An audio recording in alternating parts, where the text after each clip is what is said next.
So yesterday I was watching the 2024 Year Game Awards, and it got me thinking about how awful most modern sequels are to beloved old properties. And then it got me thinking about modern remakes too, and how most of them are bad. Most of them. I don't think I have to explain why most video game remakes are bad. Most of them remove things from the original that didn't need to be changed. They make characters uglier, changing gameplay aspects that need to be changed, blah blah blah, we know this. I think the Silent Hill 2 remake can contest to that, but we will save that for later. Also, for all the shills in my comments saying Silent Hill 2 remake is the best thing ever, just know the Silent Hill 2 remake won no awards in anything. So is really that acclaimed, or is it just dumb fanboys that aren't even fans shilling the game? At the same time, Astrobot won, which infuriated me, so I guess the award show can be a hit or miss. But anyway, let's dive into this. The downward spiral begins now.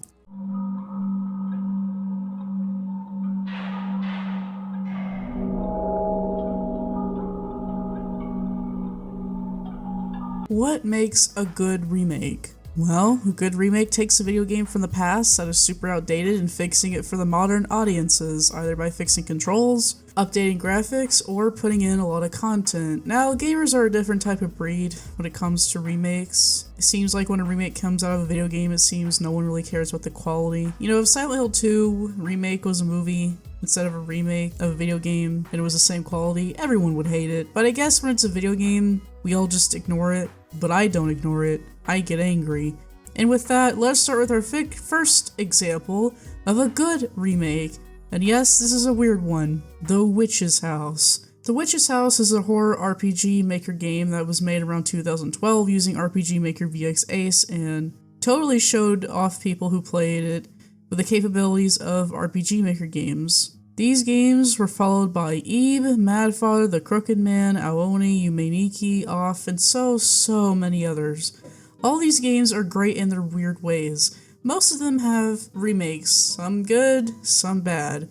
But the reason I want to talk about The Witch's House is that it feels like it's one of those remakes of these RPG Maker games, aside from the Aoni remake, that adds a lot to the original but doesn't spit on the original. The Witch's House remake was released by Danjum Entertainment, and Fumi, who was the original creator, was involved in the remake as well, programming and being on top of it. Wow, who knew when you have the original creator of the original property working on the remake turns out good, because the original creator was on board. So you're probably saying, Anna, get this shit out of my face, you haven't explained at all what makes this remake better than the original. Well, first things first I can think of is the graphics. The graphics are much better than the original. Now, usually I don't care about graphics, but there are moments in the original Witch's House that could have used a bit more polish. All the assets are default assets, which wasn't a problem at the time, but our RPG Maker games have come so far, and people don't really want to see default RPG Maker assets, and even I get tired of them sometimes. Especially when most RPG Maker games just use these assets out of laziness. So updating the game with better graphics, even more custom tile sets, makes the Witch's House remake feel more fresh and look even better. But at the same time, if this remake never existed, I don't think the polish would matter that much. So what else does the remake offer? Well, it offers a new game mode, which is pretty awesome. It's called Extra Mode, which is just hard mode, and it totally changes the game in so many ways. The puzzles are structured differently, you get more story, more endings, and overall feels like what Fumi wanted the original game to be. Like, do you guys remember in the original normal mode, you have to do the Book of Death segment? Well, all you have to do is get the butterfly from the spider, give the invisible ghost the rope, get the book, put the book on the shelf, before you accidentally click read it from wanting to skip the dialogue. You get chased by a skull, and that's it. But the glass case coming off. No! No, son of a bitch! I know who you are! You mannequin fucker! Statue bitch. Let's go! However, in the remake, it's a bit different in hard mode. For one, they changed the location of the bookshelf. Instead of just running away, you put the book on the shelf, run down the hallway, and run out the bookshelf, down the hallway, run around the shelf so it lands on top of the skull, and you think that's the end, right? Nope. At the last second, the damn skull starts charging at you like a feminist at a Stanley Cup store at the speed of sound. And yes, I have died plenty of times trying to open the damn door. It's terrifying. It gets your heart right up, and it's awesome. The whole game feels like this. It felt like the whole time Fumi was finding ways to troll you. Oh, remember the puzzles from normal mode? Well, screw you, do the puzzle a different way. Hard mode feels like an entirely different new experience, and every time you do a playthrough, there are different endings you can get in situations based on how you play. And hey, if you're really ballsy, you can do a Witch's House playthrough no save run, which gets you a different ending and a story beat. So yeah, why would you play this over the original? I like the Witch's House remake a lot. The changes are enough to stay fresh and new, but keeps the classic RPG Maker game in mind. The atmosphere that the older fans can still appreciate, how it feels a lot like the original. This is how you do a remake. Add content that the original didn't, update things that need to be updated, keep the original idea intact, and keep the old fans in mind. The problem with modern remakes such as the Dead Space remake is that it changes things that didn't need to be changed. Either for political reasons or for no good reason at all. Yes, it's fine, but you could easily play the original and get the same effect if you never played the remake. Good remakes such as Pokemon HeartGold, Final Fantasy VII, Resident Evil 1 Remake, Kirby Superstar Ultra, and Demon Souls, and many others are good remakes. They add so much content and update things that are outdated that make a remake justified because technology or gaming has come so far that something that might have seemed revolutionary at the time is now obsolete. So yeah, remakes can be good, just not a lot of them are good. So let's talk about another good remake, Kirby Superstar Ultra. What makes Kirby Superstar Ultra such a good remake? Or reboot if you want to go into that angle, is that it doesn't just port Kirby Superstar on the NES to the DS. The cutscenes are completely remade with 3D graphics, all the sprites are remade, there are tons of content added to the game, and they add more to each story, and really utilizing the DS to add more copy abilities and gives a new generation a new experience. Even if you want to argue that you could just play Superstar without playing the remake, even though I would highly disagree, certain things I like that you couldn't get from the original is multiplayer, and new modes that you could still justify buying Superstar Ultra over Superstar, as Ultra gives you more content to explore in each level, like unlocking bonus levels, and every story having different goals and gameplay segments. Hell, in Great Cave Offensive, the whole goal is looking for treasures while fighting bosses, and a lot of trial and error to explore all these caves. The dungeons feel so much more alive and so beautiful. But enough sucking off Kirby Superstar Ultra, which is probably the best Kirby game ever made, yes, probably even better than Epic Yarn. Man, Kirby games were so good. Sakurai knew what he was doing back then. Now I am going to talk about one more game that is the definition of a great remake before talking about the bad ones, and that game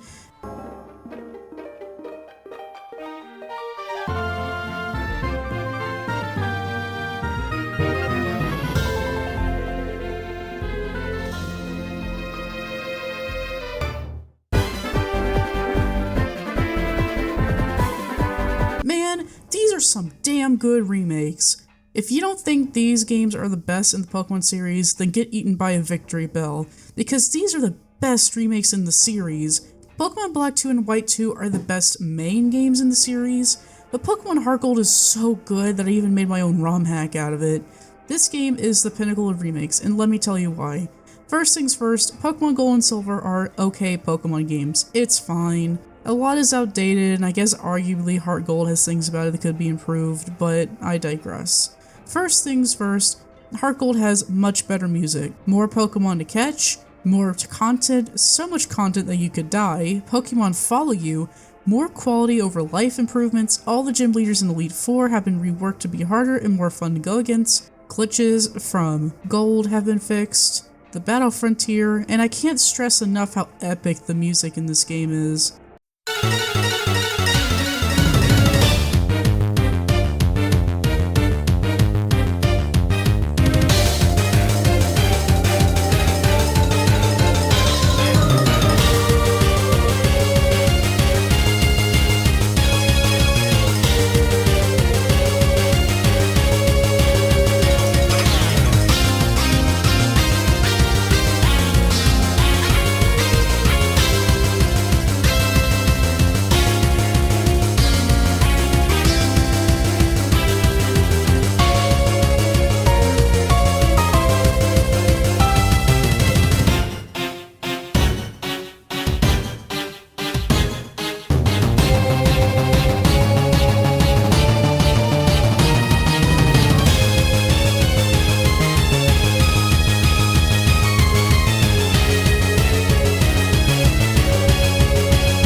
how epic the whole game is entirely.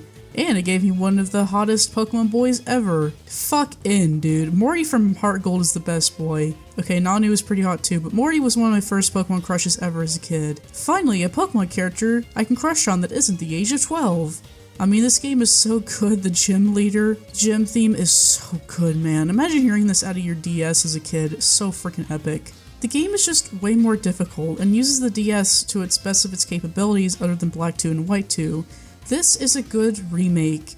Give the player more content, improve things about the original without straying away from it so much that it doesn't have the same feel as the original, update things such as graphics, although that's more of a commodity, unless the graphics are so bad that it's unplayable like Mother 1.